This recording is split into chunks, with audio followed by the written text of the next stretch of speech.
श्री गणेशाय नमः। श्री हरि संक्षिप्त स्कंद पुराण काशी खंड पूर्वार्ध। मृत्यु सूचक चिन्हों का वर्णन। अगस्त्य जी ने पूछा, स्कंद जी, मृत्यु निकट आ गई है, यह बात कैसे जानी जाए?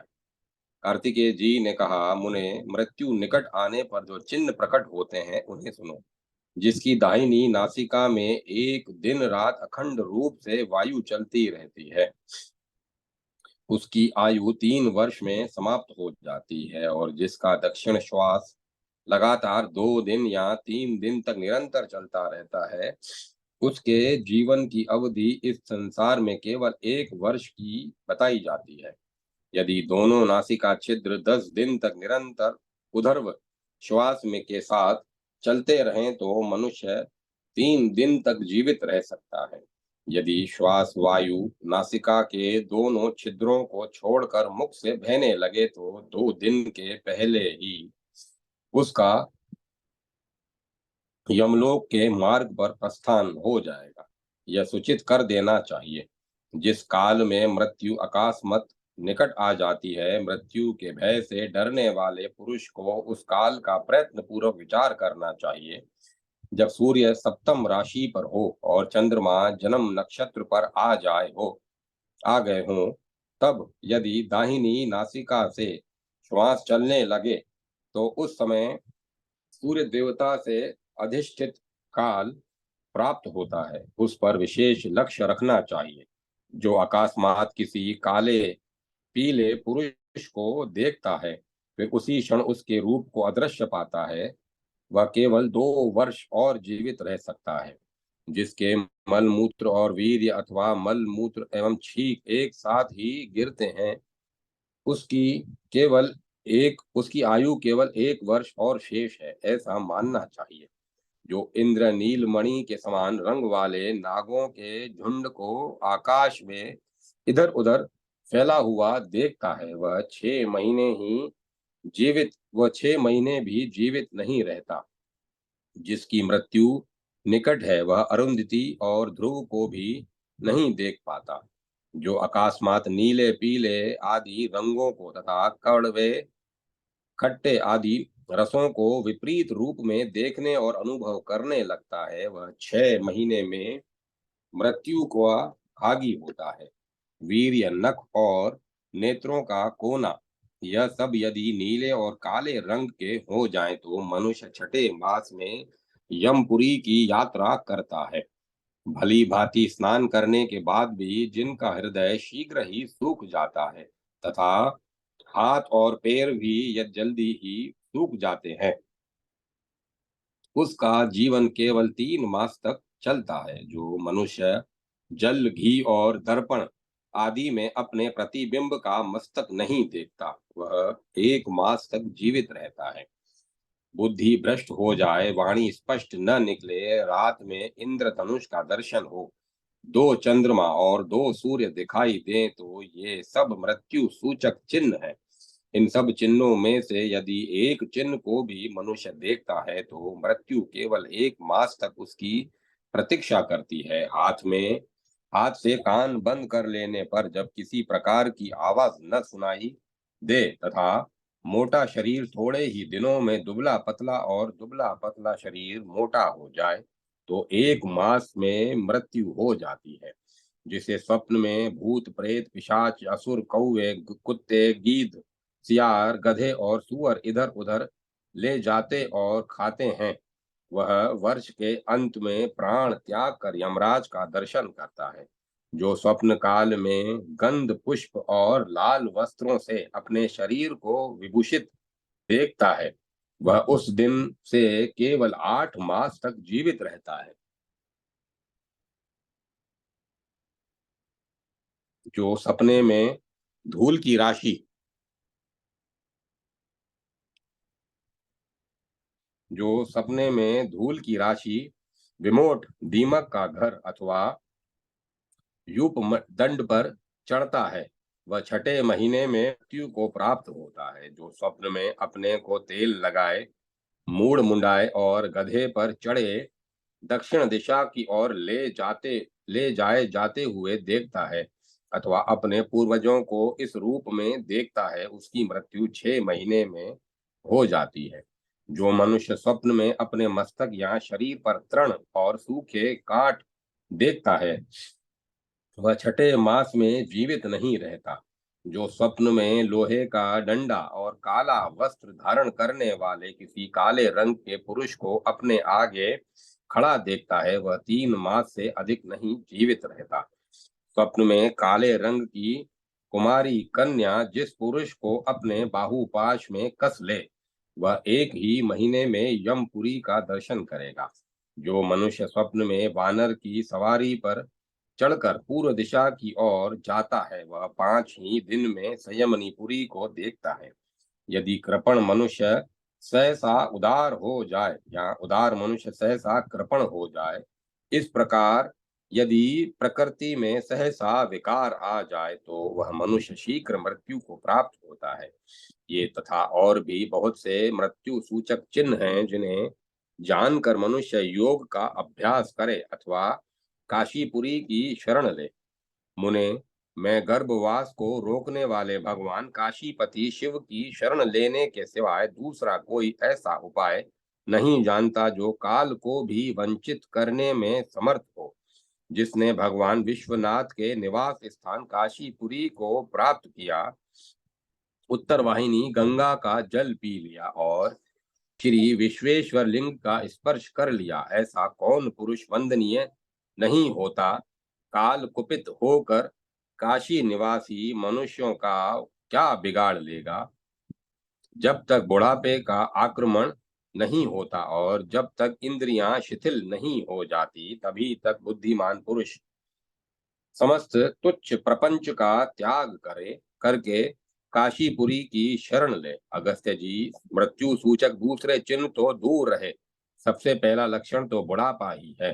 परंतु आश्चर्य है कि उसके आने पर भी लोगों को भय नहीं होता। वृद्धावस्था ने जिसका आलिंगन कर लिया है, उस मनुष्य को भाई बंधु नहीं मानते।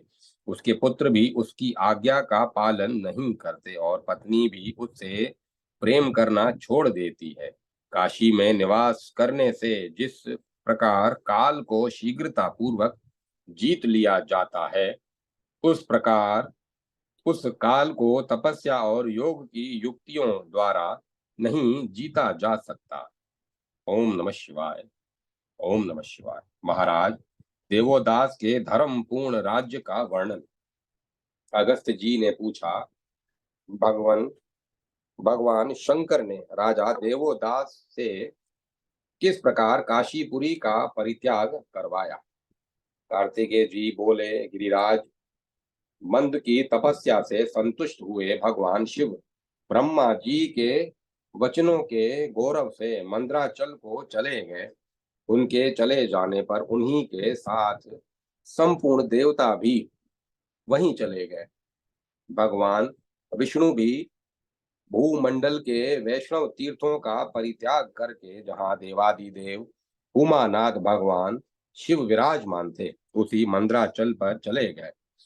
पृथ्वी से देव समुदाय के चले जाने पर प्रतापी राजा दिवोदास ने यहाँ निर्द्वंद राज्य किया। उन्होंने काशीपुरी में सदृढ़ राजधानी बनाकर धर्म पूर्वक प्रजा का पालन करते हुए सबको उन्नतिशील बनाया। हाथियों से भी अधिक बलवान महाराज अपराध कभी नागलोक भी देवदास का अपराध कभी नागलोक भी नहीं करते थे। दानव भी मानव की आकृति धारण करके उनकी सेवा करते थे।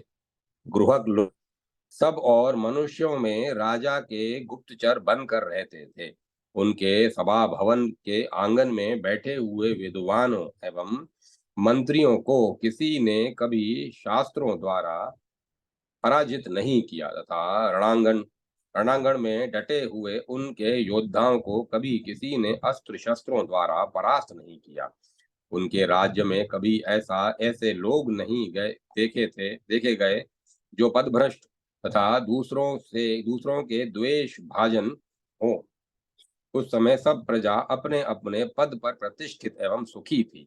राजा दिवोदास के राज्य में सभी गांव इति भीति से रहित थे। इति भीति का अर्थ है अतिवृषा, अतिवृष्टि, अनावृष्टि, चूहों का उपद्रव, टिड्डी गिरना, तोते अथवा आदि पक्षियों द्वारा खेती को हानि पहुंचाना और अपने देश पर किसी शत्रु राजा का आक्रमण होना, ये 6 प्रकार की इतियां हैं। कोई गांव ऐसा नहीं था जिसकी रक्षा के लिए राज कर्मचारी उपस्थित न हो। घर घर में लोग कुबेर के समान धन दान करने वाले थे। इस प्रकार काशी में राज्य करते हुए दिवोदास के 80,000 वर्ष एक दिन के समान व्यतीत हो गए।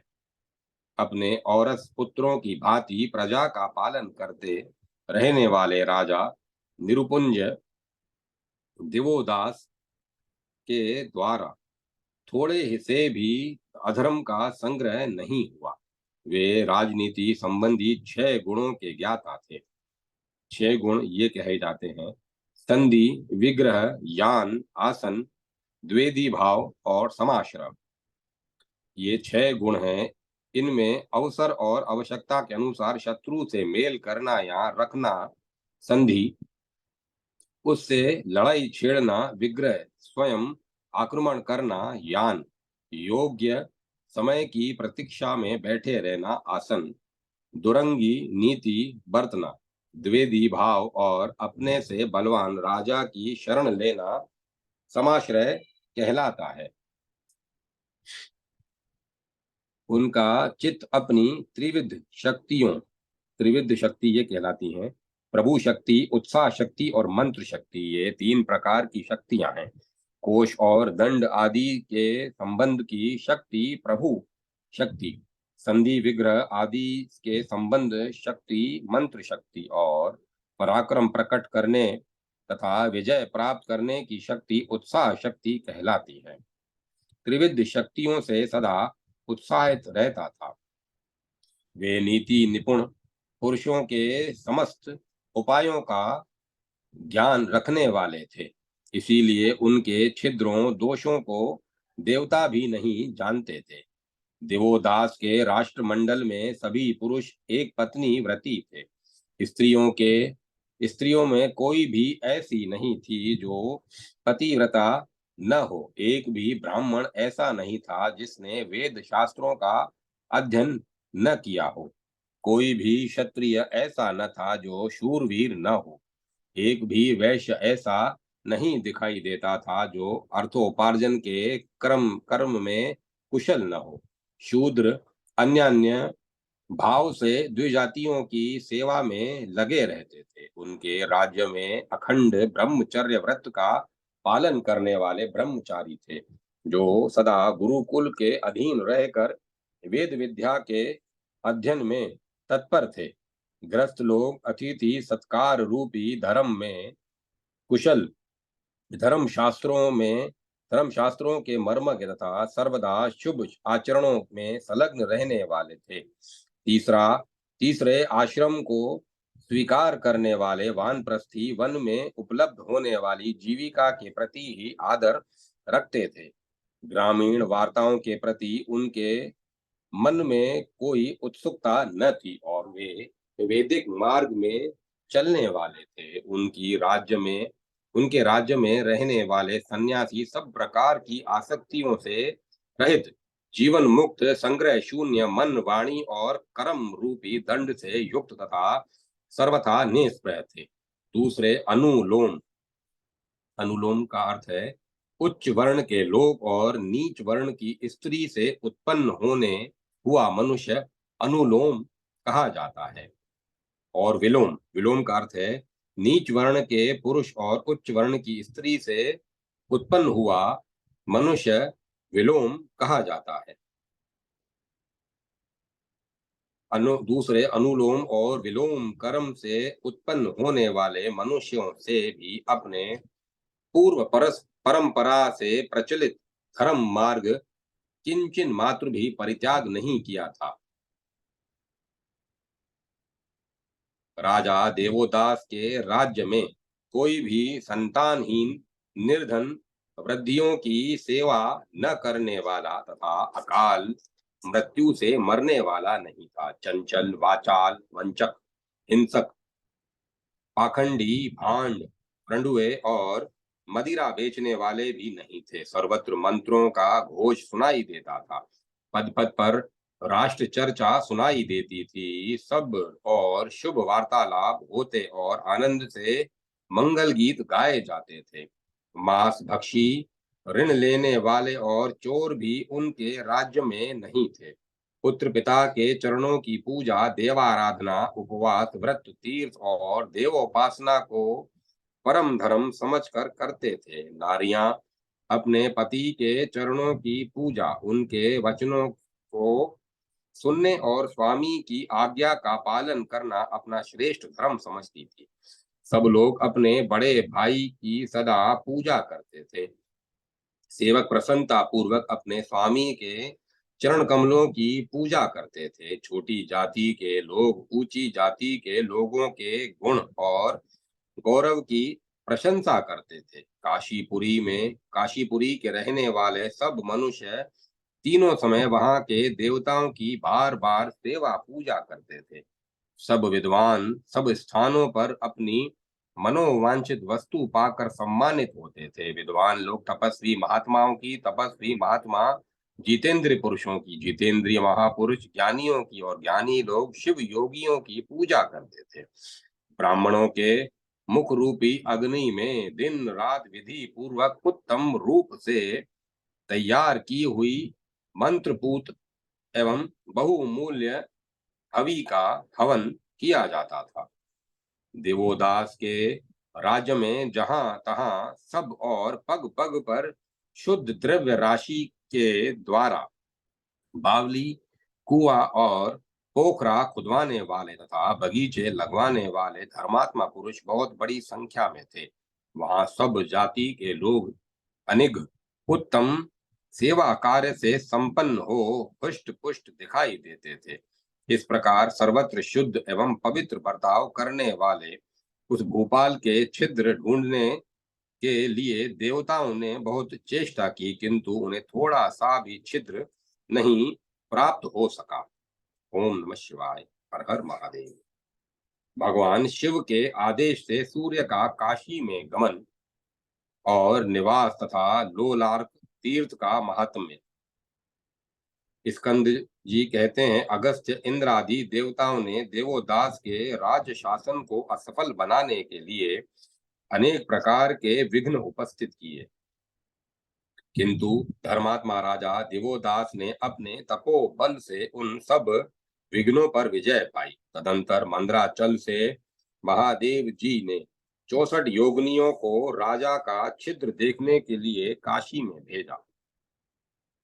वे योगिनियां 12 महीनों तक काशी में रहकर निरंतर चेष्टा करती रहने पर भी राजा का कोई छिद्र दोष न पा सकी, अतएव उनके ऊपर अपना कोई प्रभाव न डाल सकी। जब वे लौटकर वापस नहीं गई, तब भगवान शिव ने सूर्य देव को बुलाकर कहा, सप्ताश्व वाहन, तुम उस मंगलमयी काशीपुरी को शीघ्रता पूर्वक जाओ। वहां धर्मात्मा राजा देवोदास विद्यमान है। राजा के धर्म विरोध से जिस प्रकार वह क्षेत्र उजाड़ हो जाए वैसा करो, परंतु उस राजा का अनादर न करना, क्योंकि धर्म के मार्ग में लगे हुए सत्पुरुष का जो अपमान किया जाता है वह अपने ही ऊपर पड़ता है और वैसा करने से महान पाप भी होता है। यदि तुम्हारी बुद्धि विकास से राजा धर्म से च्युत हो जाए, तब अपनी दुस्सह किरणों से तुम्हें उस नगर को उजाड़ देना चाहिए। राजा दिवोदास के काम, क्रोध, लोभ, मोह, ईर्ष्या और अहंकार का सर्वथा अभाव है, इसीलिए उन्हें काल भी नहीं जीत सकता। सूर्य जब तक धर्म में स्थिर बुद्धि है और धर्म में मन स्थिरता पूर्वक लगा हुआ है, तब तक विपत्तियों में भी मनुष्यों के मार्ग में विघ्न का उदय कैसे हो सकता है। दिवाकर इस संसार में जितने जीव हैं उन सब की चेष्टाओं को तुम जानते हो, इसीलिए लोक चक्षु कहलाते हो। मेरे बताए हुए कार्य की सिद्धि के लिए जाओ। भगवान शिव की आज्ञा शिरोधार्य करके सूर्यदेव काशीपुरी में गए। वहां बाहर भीतर विचरते हुए उन्होंने राजा में थोड़ा सा भी धर्म का व्यतिक्रम नहीं देखा। वे अनेक रूप धारण करके 1 वर्ष तक काशी में रहे। वे कभी अतिथि बनकर राजा के पास जाते और उनसे कुछ दुर्लभ वस्तु मांग बैठते थे, परंतु राजा देवोदास के राज्य में उन्हें कोई वस्तु दुर्लभ नहीं दिखाई दी। सूर्य कभी याचक बनते, कभी बहुत बड़े दानी होकर जाते, कभी दीनता को प्राप्त होते और कभी ज्योतिषी बन जाते थे, कभी प्रत्यक्षवादी बनकर इस लोक में प्रत्यक्ष दिखाई देने वाली वस्तुओं की ही सत्यता का प्रतिपादन करते थे। कभी जटाधारी बनते, कभी दिगंबर हो जाते और कभी विष उतारने की विद्या में प्रवीण सपेरा बन जाते थे। कभी कभी उन्होंने नाना प्रकार के दृष्टांतों और कथानकों द्वारा अनेक प्रकार के व्रत का उपदेश करके वहां की पतिव्रता स्त्रियों को बहकाने की भी चेष्टा की। कभी तो वे ब्राह्मण बनते, कभी ब्रह्म ज्ञानी, कभी कहीं वेदाभ्यासी, कहीं क्षत्रिय, कहीं वैश्य और अंत्यज, कहीं ब्रह्मचारी, कहीं गृहस्थ, कहीं वानप्रस्थ, कहीं सन्यासी। इस प्रकार अनेकानेक रूप धारण करके वे लोगों को भ्रम में डालते थे। कहीं कहीं तो वे संपूर्ण विद्याओं में पारंगत एवं सर्वज्ञ बनकर उपस्थित होते थे। इस प्रकार काशी में विचरते हुए सूर्य ने कभी किसी मनुष्य में भी कोई छिद्र नहीं पाया। इस क्षणभंगुर शरीर के रहते हुए जिसने धर्म की रक्षा की है, उसने तीनों लोकों की रक्षा कर ली। उसे धर्म और काम की भली भांति रक्षा करने का प्रयोजन है। उसे अर्थ और काम की भली भांति रक्षा करने से क्या प्रयोजन है? यदि यदि बहुत से मनुष्यों को सुखकारी प्रतीत होने वाला काम भी रक्षा करने के योग्य होता, तो कामवेरी भगवान शिव उसे क्षण भर में भस्म करके अनग अंगहीन क्यों बना देते? शिवी यदि राजाओं तथा दधीची आदि समस्त ब्राह्मणों ने अपने शरीर का त्याग करके भी धर्म की रक्षा की है, दुर्लभ काशीपुरी को पाकर कौन सचेत पुरुष उसे छोड़ सकता है? इस संसार में प्रत्येक जन्म में पुत्र, मित्र, स्त्री, खेत और धन मिल सकते हैं, केवल काशीपुरी नहीं मिलती। जब तक काशी सेवन से उत्पन्न पुण्य में तेज का उदय नहीं होता, तभी तक जुगनू के समान अन्यान्य तेज प्रकाशित होते हैं। इस प्रकार काशी के प्रभाव को जानने वाले तथा अंधकार को दूर करने वाले लोक चक्षु सूर्य अपने को बाहर 12 स्वरूपों में व्यक्त करके काशीपुरी में स्थित हो गए। इनमें पहले लोलार्क है, दूसरे उत्तरार्क, तीसरे सांबादित्य, चौथे द्रुपदादित्य, पांचवे मयूरखादित्य मयूखादित्य, छठे खगोलकादित्य, सातवें अरुणादित्य, आठवें वृद्धादित्य, नवें केशवादित्य, 10वें विमलादित्य, 11वें गंगादित्य तथा 12वें यमादित्य, ये 12 काशीपुरी में स्थित हैं। अगस्त्य, जिनका तमोगुण आदि अधिक बढ़ा हुआ है, ऐसे दुष्टों से ये सदा इस क्षेत्र की रक्षा करते हैं। अर्क अर्थात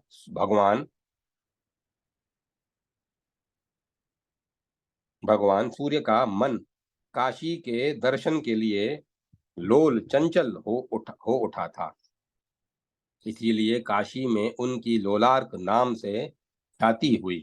दक्षिण दिशा में असी संगम के समीप लोलार्क की स्थिति है। वे सदा काशीवासी मनुष्यों के योग क्षेम की सिद्धि करते हैं। मार्गशीर्ष मास की सप्तमी या षष्ठी तिथि को रविवार का योग होने पर वहां की वार्षिक यात्रा करके मनुष्य समस्त पापों से मुक्त हो जाता है। मनुष्य असी संगम में स्नान करके देवताओं और पितरों का तर्पण एवं विधि पूर्वक श्राद्ध करे तो वह पितरों के ऋण से छूट जाता है। जो मनुष्य रविवार को लोलार्क का दर्शन करके उनका चरणामृत लेता है उसे कोई दुख नहीं होता और खुजली दाद तथा फोड़ा फुंसी का कष्ट भी नहीं भोगना पड़ता। जो श्रेष्ठ मनुष्य लोलार्क के इस महात्म्य को सुनता है वह इस दुख सागर संसार में कहीं भी दुखी नहीं होता। ओम नमः शिवाय। ओम नमः शिवाय। ओम नमः शिवाय। उत्तरार्क सूर्य की महिमा, सुलक्षणा की तपस्या और उस पर शिव पार्वती की कृपा। स्कंद जी कहते हैं काशीपुरी की उत्तर दिशा में उत्तम अर्क कुंड है जहां भगवान सूर्य उत्तरार्क नाम से निवास करते हैं। मुने वहां जो इतिहास घटित हो चुका है उसको सुनो। काशीपुरी में प्रियव्रत नाम से प्रसिद्ध एक ब्राह्मण थे जो आत्रेय कुल में उत्पन्न सदाचारी तथा अतिथि जनों के प्रेमी थे। उनकी पत्नी अत्यंत सुंदरी तथा उत्तम व्रत का पालन करने वाली थी। वह घर के काम काज में बड़ी चतुर तथा पति की सेवा में तत्पर रहने वाली थी। ब्राह्मण ने अपनी पत्नी से एक उत्तम लक्षणों वाली कन्या को जन्म दिया। वह कन्या मूल नक्षत्र के प्रथम चरण में उत्पन्न हुई थी। उस समय बृहस्पति केंद्र में थे। ब्राह्मण की वह कन्या पिता माता के घर में दिन दिन बढ़ने लगी। वह बड़ी रूपवती, विनयशील, सदाचार परायणा तथा माता पिता का प्रिय करने वाली थी। घर की सामग्रियों को मांज धोकर साफ सुथरा रखने में अत्यंत निपुण थी। वह अपने पिता के घर में जैसे जैसे बढ़ने लगी वैसे उसके पिता के मन में यह चिंता भी बढ़ने लगी कि मेरी यह परम सुंदरी उत्तम लक्षणों वाली श्रेष्ठ कन्या किसको देने योग्य है। उसके योग्य उत्तम वर मुझे कहाँ मिलेगा जो कुल अवस्था शील स्वभाव शास्त्राध्ययन रूप और धन से भी संपन्न हो, किसके साथ ब्याह होने पर इसे सुख मिलेगा। इस प्रकार चिंता नामक ज्वर से ग्रस्त हो प्रियव्रत ब्राह्मण ग्रह आदि सब वस्तुओं का त्याग करके मृत्यु को प्राप्त हो गए। पिता के मरने पर उस कन्या की पतिव्रता माता भी कन्या को अकेला छोड़कर पति के पीछे चली गई। पतिव्रत का पालन करने वाली सहधर्मिणी का यह धर्म ही है कि वह पति के जीते जी तथा मरने पर भी पति के ही साथ रहे। पिता माता और बंधु बांधव इनमें से कोई भी पति के सदृश स्त्री की रक्षा नहीं करते। स्त्री अपने पति के चरणों की जो सेवा करती है वह सेवा ही सर्वत्र उसकी रक्षा करती है। माता पिता के मरने पर वह सुलक्षणा नाम वाली कन्या दुख से व्याकुल हो उठी। उसने उनके औधर्व देहिक संस्कार करके दशा आदि क्रियाएं संपन्न की और अनाथ एवं दीन होकर वह बड़ी भारी चिंता करने लगी। अहो, मैं पिता माता से हीन असहाय अबला इस संसार सागर में उस पार जहाँ पहुंचना अत्यंत कठिन है कैसे जा सकूंगी, क्योंकि स्त्री भाव सबके द्वारा तिरस्कृत होने वाला है। मेरे माता पिता ने मुझे किसी वर को अर्पण नहीं किया। ऐसी दशा में मैं स्वेच्छा से दूसरे किसी वर का वरण कैसे करूं। यदि मैंने किसी का वरण कर भी लिया तो भी यदि वह कुलीन गुणवान सुशील और अपने अनुकूल रहने वाला न मिला तो उसका वर्ण करने से भी क्या लाभ होगा। इस प्रकार चिंता करती हुई रूप, उदारता और गुणों से युक्त उस ब्राह्मण कन्या ने अनेकों रूप युवकों द्वारा प्रतिदिन बार बार प्रार्थना की जाने पर भी किसी को अपने हृदय में स्थान नहीं दिया। पिता माता की मृत्यु और उनके अद्भुत वात्सल्य का विचार करके वह बार बार अपनी और इस नश्वर संसार की चिंता निंदा करने लगी। अहो, जिन्होंने मुझे जन्म दिया और बड़े लाड़ प्यार से पाला, वे मेरे माता पिता कहाँ चले गए।